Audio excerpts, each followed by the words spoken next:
The following webinar is presented by the E-Extension Farm Energy Community of Practice at extension.org and the University of Nebraska Lincoln Extension. Our topic today is basically the 111D regulations and the Clean Power Plan that the EPA has proposed.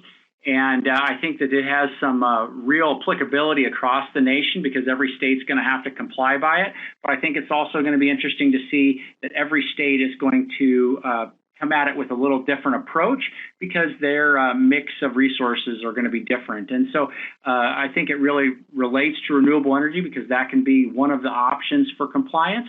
But there are so many options for compliance, which also is kind of exciting and kind of neat to see. And our speaker today is Dave Aiken, who's an ag water law specialist here at the University of Nebraska. And he's been doing some work related to education about the Clean Power Plan, and he's going to present to us today. Welcome, Dave. Thank you very much, John, and welcome to our audience.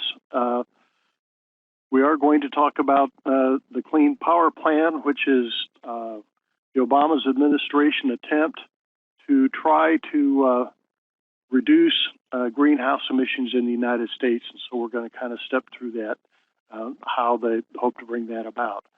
Okay, this first slide is just the greenhouse effect, and I'm not a climate scientist, I'm an attorney, but that we're talking about global warming and the increase in the Earth's atmosphere.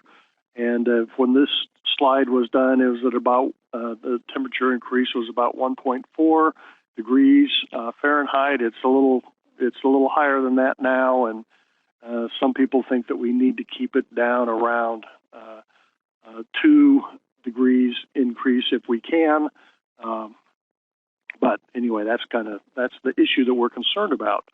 In terms of annual global emissions of greenhouse gases, China is number 1, the United States is number 2, and the EU is number 3. So global warming is all China's fault, right?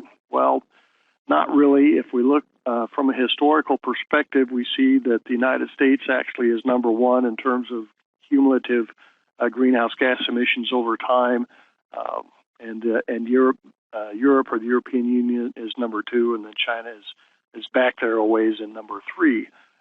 So it is, we all globally have responsibility for this, but the United States and Europe probably, since we've contributed more than half of the greenhouse gas emissions, we probably need to provide some leadership. Okay, we're going to take a look at greenhouse gas policy as it has evolved in the United States, and we're going to take a look at both what's happened at the federal level and what's happened at the state level. And the interesting thing is that for most of the period that we'll be looking at here, most of the policy innovation has been at the state level rather than the federal level, and in fact, the EPA Section 111D proposal actually builds on the state policies that have been developed over time. So there's lots of acronyms in this, and greenhouse gas and greenhouse gases, hopefully you're already familiar with those. 1983, the state of Iowa established the first state renewable energy requirement. Very interesting, next door neighbor to us here in Nebraska. Now, 29 states have renewable energy requirements, and 8 more states have renewable energy goals. Nebraska is one of 10 states that does not have a renewable portfolio standard or the energy efficiency standard that we'll be talking about in just a second. 1990, the Clean Air Act was amended to establish a cap and trade program to deal with the acid rain issue. And that's a very important policy precedent, as we will see, because what the way the 111D program will probably work the best and be the less costly is if states are able to opt into some kind of a regional or national cap and trade system. More on that later. In 1997, the U.S. Senate said we're not going to participate in the Kyoto Climate Agreement because basically at that time it gave China a pass on controlling greenhouse gas emissions. And so the United States has kind of been missing in action with regards to global efforts to try to control greenhouse gases. In 1999, the state of Texas established the first energy efficiency program at the state level. And now 25 states, actually 29 states, have these energy efficiency programs. 4 of them are just kind of getting off the blocks, but the other ones have been around a while. And so, between the renewable energy and the energy efficiency, those have been some pretty important programs at the state level that have resulted in greenhouse gas emission reduction.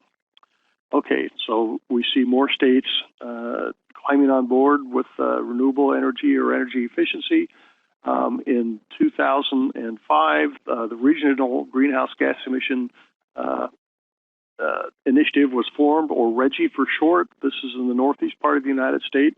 It's a regional cap and trade system. New Jersey was in it for most of a while, but then Governor Christie pulled New Jersey out a few years ago. Probably has something to do with presidential aspirations. But anyway, they have a regional cap and trade system for greenhouse gases that has been pretty successful. 2007, at the federal level, the U.S. Supreme Court rules that greenhouse gases are an air pollutant under the Clean Air Act, a mobile source air pollutant. Very important step legally. That's providing a lot of the legal basis for EPA to regulate greenhouse gas emissions. Also in 2007, the last major federal legislation dealing with greenhouse gases, the Energy Policy Act, established the corporate average fuel economy requirements of 35 miles a gallon by 2020.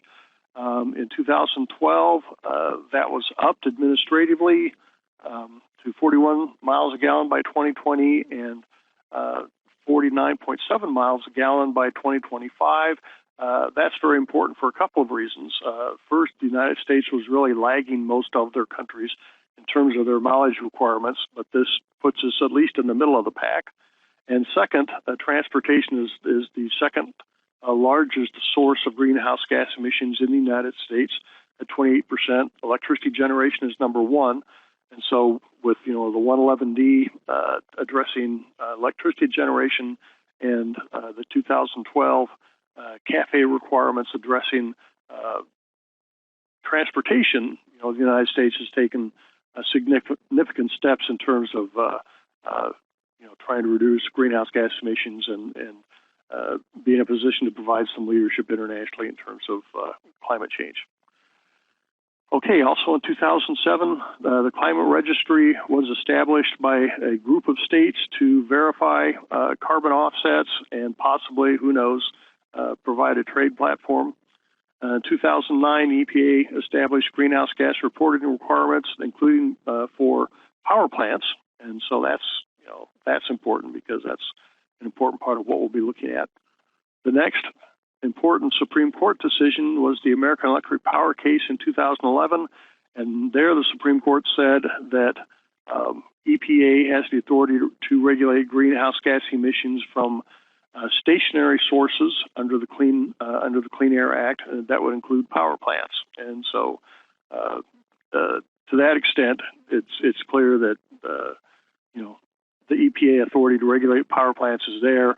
Whether these particular regulations will stand Supreme Court scrutiny remains to be seen. 2013, the Obama administration offered or announced their Clean Power Plan, aggressive program to try to reduce greenhouse gas emissions. The proposed regulations were announced in 2014, and that's what we'll be talking about most of the rest of this period.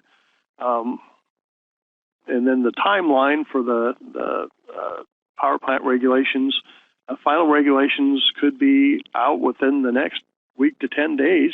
So we'll have to see what happens on that score.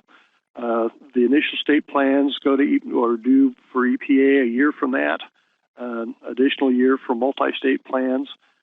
2018, revised plans then will be submitted after states have gotten EPA comments. And then the first level of greenhouse gas reductions will occur from 2020 to 2029 over a 10-year period. Some indication that that could be pushed back to 2022, but we'll have to see what the final 111D regulations look like. And then 2030, the final state goals will be achieved. And this is probably all, you guys probably all already know this, but just to establish benchmark in terms of what some of these power acronyms are. We have the 1 watt hour. That's 1 watt of electricity that's either generated or consumed for one period of time for 1 hour. So it's an amount of power and also a time period. 100 watt light bulb operating for 10 hours. That would be 1,000 watt hours of electricity, or as we more commonly call it, a kilowatt hour. And then 1,000 kilowatt hours are 1 megawatt hour. Just to give you some frame of reference, at our house here in Lincoln, Nebraska, our electric bill, or electric consumption, on our April bill was 508 kilowatt hours, 16 kilowatt hours per day. But then the bill for July, which been a very, that covered a very hot month, the hottest month of the year, actually.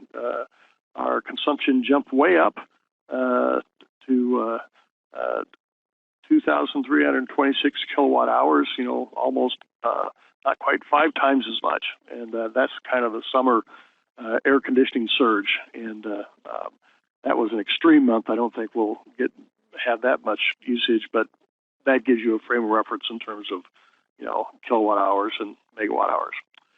Power plant operating capacity is usually measured in megawatts, and some renewables would be more in the kilowatt range. EGUs are electrical generating units.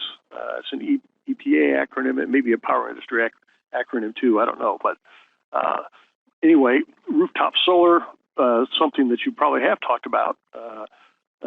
It's 5 to 20 kilowatt generating capacity. So that gives you again a frame of reference. But if the power plant had a 500 megawatt nameplate capacity, that meant that it could generate up to 500 megawatts per hour of operation. Okay, let's take a quick look at Nebraska. And Nebraska is pretty coal dependent.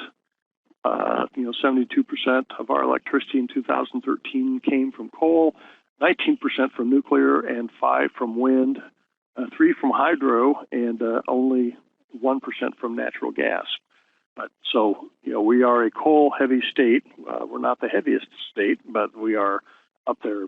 A lot of states don't get near as much electricity from coal. Get a lot less electricity from coal than Nebraska. Okay, so we're going to be looking at how this proposal will affect coal generation in Nebraska, because that's where most of our electricity comes from. Okay, in terms of how EPA came up with its requirements, and its requirements are in terms of how much CO2 is emitted per megawatt hour of electricity.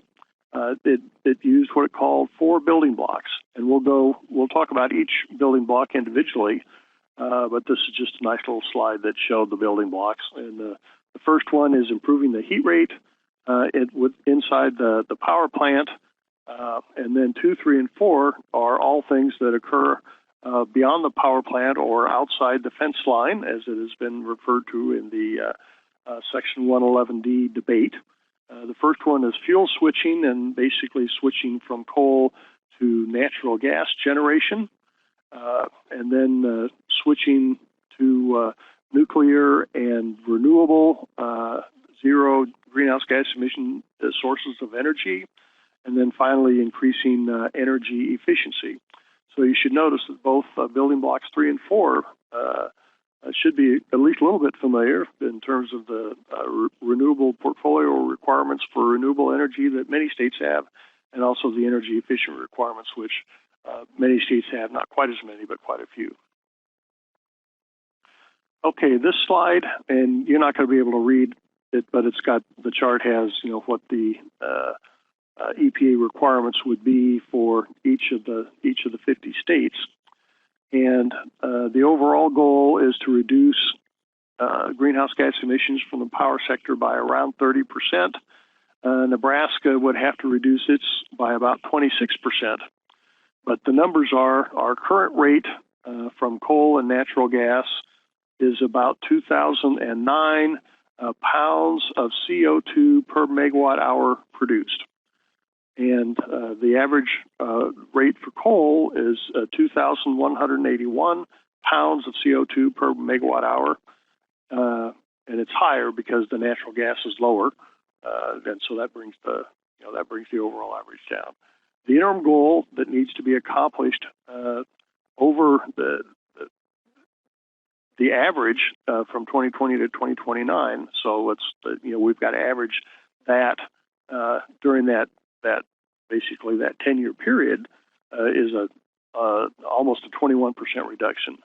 And then the final emission reduction that we have to accomplish by 2030 is 1,479 pounds of CO2 per megawatt hour generated, which would be a 26% reduction. And the range for all 50 states in terms of their reduction it ranges from a low of 11% to a high of 72%, but the average is around 30%.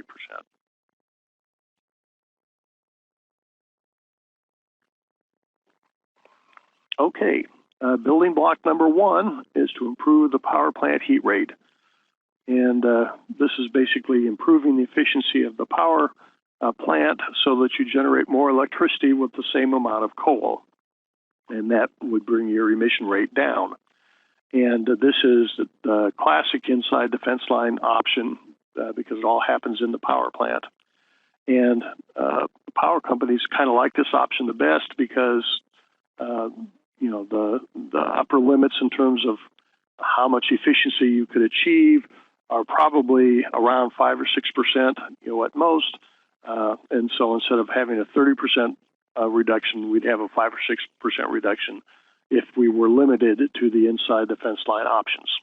And that would not come remotely close to meeting the Clean Power Plan goals. So, EPA looked at what the states were doing and said, we're going to incorporate some of those state policies into what we do, the so-called outside the fence line options. And, whether those will stand up in court, we will see. But that is where a lot of the legal controversy has come to at this point. Okay, fuel switching. This is where you take your existing baseload natural gas combined cycle plants and operate them up to 70% capacity factor and use that increased natural gas generation to replace coal plant generation. And the emission rates on existing natural gas combined cycle plants are about 1,100, and which is quite a bit lower, and so that would cut greenhouse gas emissions a lot. Very problematic in the winter. You're probably not going to be able to get more combined cycle generation in the winter, especially in places where it's cold in the winter, because all your natural gas is going to be going for space heating. And, we'd have to build out the natural gas pipeline capacity quite a bit to be able to supply power plants during the winter. But it would work, it ought to work in the summer, or would at least work better in the summer, because that's where your highest electricity demand is anyway, the summer air conditioning load. And, we saw that when we looked at the power consumption at the Aiken household, that, most of that increase was for air conditioning. So that's, so there is some possibility there. But a really important economic point is that the fracking boom in natural gas production has made natural gas less expensive, and this has made this fuel switching option less expensive, which is very convenient for EPA in terms of trying to determine, the feasibility of its proposed 111D regulations. And this is just a little chart from the Economic Information Administration from the Department of Energy, and it shows the increase in natural gas production from 2004 and 2014. And all of this multicolored part on the right-hand side that shows the increase in total production, that's all shale gas production. The tan base level of production, which is actually declining during this period, is your non-shale production. So, it's the shale boom that has increased natural gas supplies such that supplies are now more abundant and prices are lower, which makes gas more competitive with coal in terms of being electricity generation. And here's another one, EIA projections showing the relative shares of natural gas and coal. And you see that coal drops about 40%, from 2000 to 2040. Nuclear, it looks like it stays about the same, but its percentage drops because the total goes up. Renewables about double, and natural gas more than doubles over this period. And so they're expecting quite a bit of increase in natural gas generation. And this was, and I don't remember which EIA slide this is, but EIA was projecting an increase in natural gas generation without regard to the 111D proposal from EPA. Okay, so building block 2 was switching away from coal and more towards natural gas generation. Number 3, low emission energy production or electricity production. And that would be, reduce coal and power production and replace that with renewable or nuclear, and renewably wind or solar. And again, we have 37 states that have renewable requirements or goals. They're already in the business of trying to increase the amount of renewable energy that is generated in their state, and that it, replacing other fossil fuel generation. And these renewable energy requirements that many states have has led to interstate trading in what are called renewable energy credits, or renewable energy certificates, or RECs for short. And one REC represents 1 megawatt hour of zero emission renewable energy. And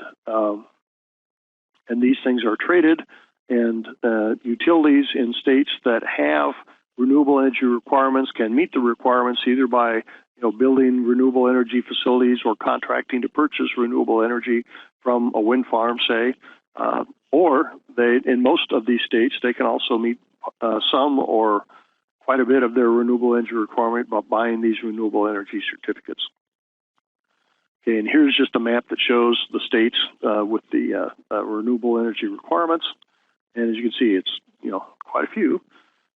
And then this is just quickly shows you the renewable energy credit process. And here's the renewable energy generation at the wind farm. The electrons get to the grid.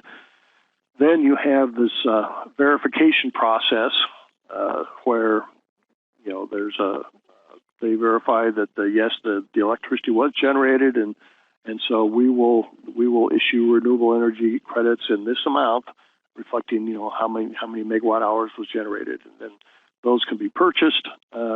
Sometimes they're purchased by businesses that want to say that we're green and we're buying renewable energy and stuff like that, or sometimes it could be used in these to meet these renewable energy requirements. And here, this chart, don't worry about trying to figure out the chart out, but it is from the Department of Energy, and it shows prices for renewable energy credits for different state programs. And I'd say roughly it looks like maybe the average price is somewhere between $30 and $35 for 1 megawatt hour of renewable energy credit. So that's just, but they are being traded. There's an active market. It's not a national market yet. It's more of a regional market, but that is something to build on. Okay, the last building block is energy efficiency and demand side management. And some examples of this, on the energy efficiency side, utilities cost share with customers to install more energy efficient appliances, lighting, that type of thing, or to rehab buildings to make them more energy efficient, through better insulation, more intelligent windows, that type of thing, or in building codes, more advanced building codes that incorporate this for new buildings. On the demand side management, a couple of examples of that. The first one is from OPPD, Omaha Public Power here in Nebraska. And they have a voluntary program where consumers can agree to, during peak periods, if OPP wants them to, they turn the air conditioning on for 15 minutes, then off for 15 minutes, so it cycles off and on for 15 minutes until they're through their peak demand period. And they get some financial incentive to do that. NPPD, Nebraska Public Power District, does something similar with our Nebraska irrigators. They have a deal where, again, during peak power, basically the center pivots will run at night instead of during the peak power, peak power times in the afternoon and early evening. So those are some examples, and those are all things that help. In states that have these and utilities that have these, again, both OPP and NPPD have these demand side management programs. Even though there's no state requirement that they do it themselves. A lot of times these are paid for through a surcharge on an electric bill, but the RGGI states in California pay for these types of programs through the sales of the CO2 emission allowances purchased by coal and natural gas power plants. So there's, and there are a lot of different ways to finance these types of programs. Here are the states that have the energy efficiency programs, and Nebraska is one of the 10 states that has neither one or the other. It's a matter of state policy, but again, all the generators in Nebraska, cost share on appliances, energy efficiency appliances, and stuff like that.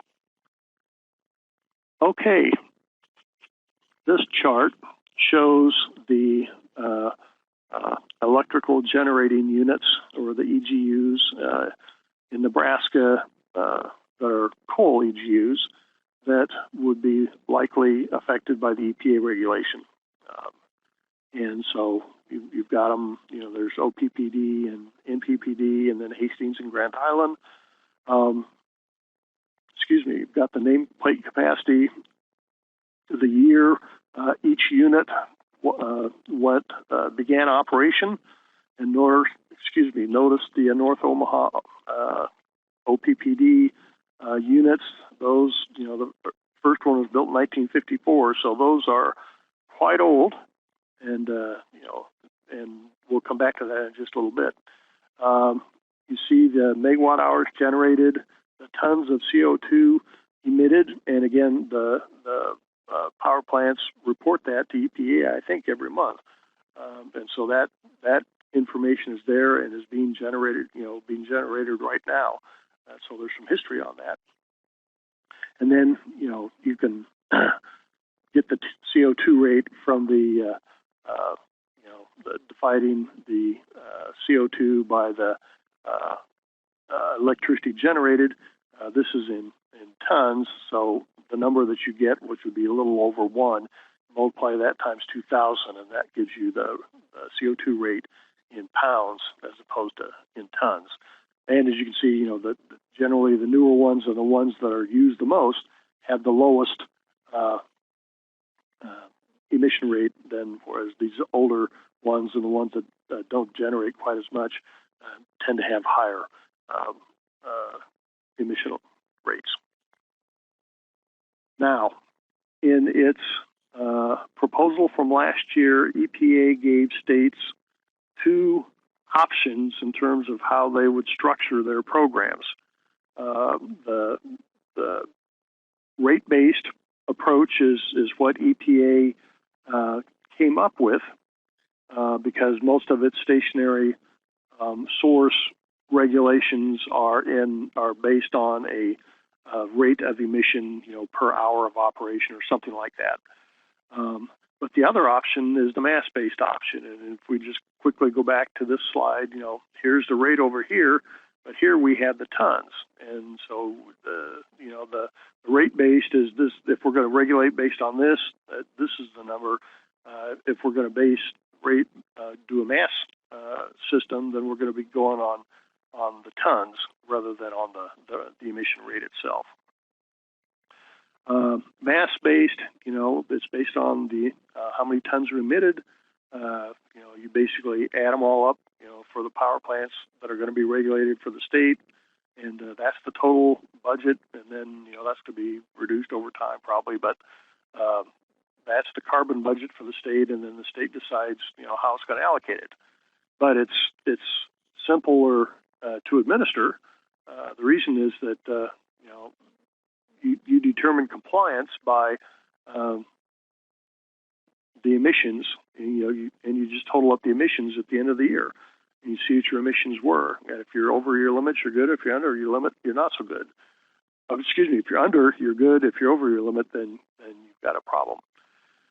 And what states can do is, if they choose to, and what a dozen or so states have done already, is to either issue or sell these carbon allowances. This allowance authorizes you to emit 1 ton of CO2. They sell those to sell or just issue them free of charge to the power plants. And so then you have to have enough of these emissions to cover these allowances to cover your power plant emissions. And if you emit less than you've got some emissions left over, you can sell them if you want.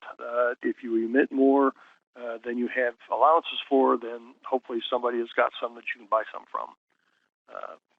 And we'll come back to that when we talk a little bit about cap and trade. But that's basically a cap and trade system. On the rate-based, which is how the EPA proposal is set up, it's more calculated. It's more complicated because you have to calculate these emission rates each year, and you're going to have to do that, for all your regulated EGUs to see if you're meeting what your rate requirement or goal happens to be. And to illustrate how these different type of things would work, I'm going to give what I hope are we'll just walk through a few examples. The first one is a rate-based example, and it's the power plant rate. If you check back, it's 2,072. That's the emission rate. The goal for 2020 to 2029 for the state of Nebraska is 1596. So we're just assuming that's the goal for that power plant as well. And the options that OPPD has is to generate less from the Nebraska City Power Plant and make up the difference with renewable energy, either purchase or, if it owns its own renewable energy facilities. And as we'll see on the next slide, it would have to do it replace about 23% with renewable.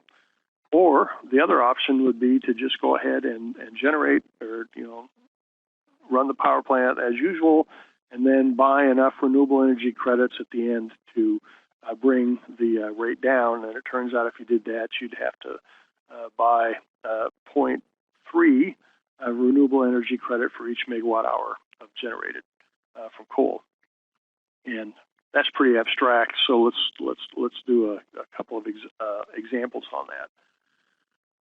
So if we understand that we're going to reduce our coal generation and that we're going to make up the difference, the reduced electricity from our power plant with renewable energy, how much renewable energy do we need? Well, it turns out that if you just subtract and we're going to figure this out for 1 megawatt hour. So our power plant emits 2,072 pounds for 1 megawatt hour. We need to get it down to 1596, so the difference is 476 pounds, and we divide that by the total of 2,072 pounds. That's 23%. So we generate 77% from coal and 23% from renewable energy. So let's check that. So we multiply 77% times 2,072 and our 23% times 0, because our renewable energy is 0 emissions, and we get 1595 and change, which is pretty close to 1596. So here we're reducing our we're reducing electricity generation from coal and replacing that with renewable. And that is what the state renewable energy requirements are set up to do. If it's a 10% renewable energy requirement, then they're saying to all the power generators that 10% of the electricity that they sell has to come from renewable sources. And, so you're increasing renewable and decreasing fossil fuel, basically. Okay, so that was the example of doing it with renewable energy. Now we're going to do it with the renewable energy credits, or the renewable energy certificates. And the utilities said, we don't want to mess with renewable energy. We don't like renewable energy, so we just want to do business as usual. And so we'll just generate whatever we need from our power plants, but then at the end of the year, we'll figure out how many renewable energy credits we need to get our rate down and buy those, and we'll be good, which is a very appropriate strategy. And so utility, the strategy is we'll buy enough RECs to get the rate down from 2,072 to 1596. So the math on this one is that we divide those two, and we get approximately 1.3. So that means the utility has to purchase the 0.3 renewable energy credit for each 1 megawatt hour generated from coal at our emission rate. And remember that the energy credit, or the REC, represents 1 megawatt hour of zero emission electricity. So here we've got our 2,072 pounds, and we're dividing that by our 1 megawatt hour of coal. So we're trying to get the rate here. So our 1 megawatt from coal and our 0.3 of a megawatt from renewable. And so we get our 2,072 pounds and divide that by 1.3, which is pretty darn close to 1596. I call that the blended rate, but that's another way that they can do it. And the renewable energy credits are, the wind farms in Nebraska sell their renewable energy credits. It's a standard part of their business,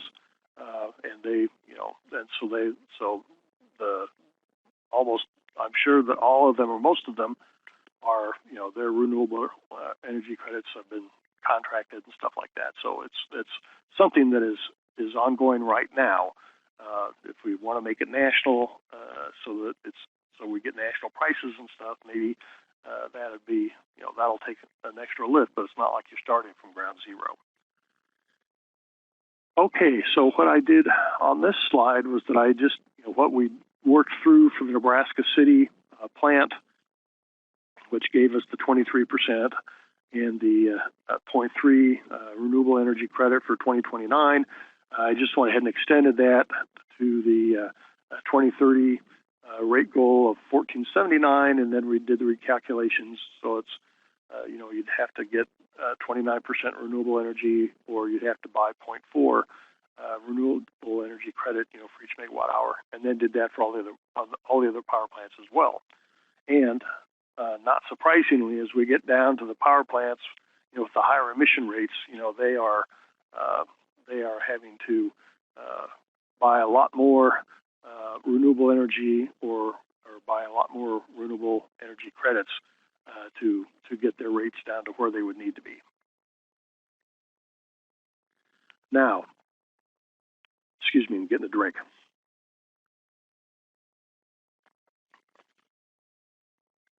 in terms of just some quick observations on rate-based,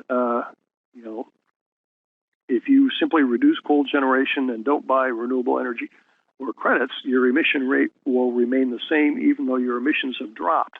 So you don't get any credit for generating fewer greenhouse gas emissions under a rate-based system under certain circumstances, whereas under a mass-based, you would save those allowances and sell them. And then with rate-based, if you meet them, you can generate as much as you want, even though that increases your total greenhouse gas emissions, which is why some generators or some states may like the rate-based approach. Most states will probably go for massed because it's easier, just measure the emissions and do your cap and trade. You don't have to countermeasure renewable energy RECs, energy efficiency, or decide any of that stuff. They just show up in terms of your reduced greenhouse gas emissions. Mass-based example, very quickly. I see we're getting short on time. You get one CO2 emission allowance for each ton that you generate. So for our Nebraska City plant, they get 9.9 million tons. So they get their 9.9 million allowances. And, if they don't use them all, they can sell them. If they need more, hopefully they can buy them. Again, this is cap and trade. They're doing it in California, doing it in the RGGI, and they're doing it in the European Union. And so there is, even though it's not going on in every state, it's going on. It's becoming a much more robust system. And if you can trade these allowances across state lines, then that would probably lower the price, and that would be nice. The current prices for RGGI, they're about $5 a ton, per ton. In California, about $12 a ton. Both of them have policies to try to keep the prices low because they don't want to raise the rates too much. Now, in terms of some possible strategies, instead of issuing 100%, you might only issue 90% in the first year, hold some back to sell if allowance prices get too high, and you might issue fewer allowances each year so that you meet your rate goal for 2029 and your final rate goal in 2030. You might auction them and use the money to fund some of these renewable energy efficiency programs, electricity rebates. Who knows? In Nebraska, we might use it for property tax relief or K-12 school funding. In RGGI and California, there have been some raids on these funds, the carbon funds. They have used them for general purposes as well. So the utilities are doing the same thing that you would under a rate-based system. You just don't have to keep track of it all. So that makes it a little simpler. Okay, very quickly, here's OPPD. They have their very old plants in North Omaha, and they had to decide whether they were going to upgrade those to meet interstate air quality requirements or what they're going to do. And they have decided that they are going to retire three of them, the oldest ones, next year. That is their plan. They're also going to reduce their summer load by 300 megawatts through side management energy efficiencies. That's a significant commitment to energy efficiency. 2023, North Omaha units 4 and 5 will be converted to natural gas. Might happen, a little sooner than that, but who knows? And then their goals by 2033, increase renewable generation, increase natural gas a lot from 3% to 29%, decrease coal, by a little more than half from 31 to 14%. Generation's nuclear stays the same, but it declines, from a third to a quarter of the generation because total generation is going to go up probably by about a third during this period. And they estimate that they will have a 49% reduction in greenhouse gas emissions, and that the cost of these programs will be 0 to 2% over what business as usual would have been over this period. So that's, these are things that the OPPD will do. They think they can do it in a cost-effective manner, and they are cutting their carbon rate very substantially. Okay, last slide. I'm assuming that the EPA regulations will be what I call plug and play friendly, allowing states to easily opt into regional or national carbon markets, renewable energy credit markets, and so forth as they emerge. We don't have either of these types of programs yet. We may need an energy efficiency program at the state level to deal with Nebraskans who are not in PPD, OPPD, or LES retail customers. These would be mostly rural customers served by power cooperatives that are wholesaled, get their electricity wholesale from NPPD. Right now, you may remember, as far as renewable energy, we get 5% from wind. And we could count 3% form that we get from hydro as that if we want to. In addition, wind farms that are in the construction and nearing operation represent another 951 megawatts of capacity, which could probably replace somewhere between 11 to 13% of the coal generation. So that would get us, between 16 to 18% from wind. Who knows? If we were going to have a renewable energy requirement, it'd be with that much to go on. It'd be pretty easy to get 25% wind by 2025. Just throwing that out there, but that would be kind of fun. I think that looking at what OPPD has done, what we might see some of the other utilities taking a look at would be, over time they may convert some of their older coal-fired power plants to natural gas or more renewable, or we may look at co-firing coal and natural gas together to bring down the emission rate for that facility. This webinar has been brought to you by the Farm Energy Community of Practice and the University of Nebraska Lincoln Extension. For more information, go to farmenergymedia.extension.org.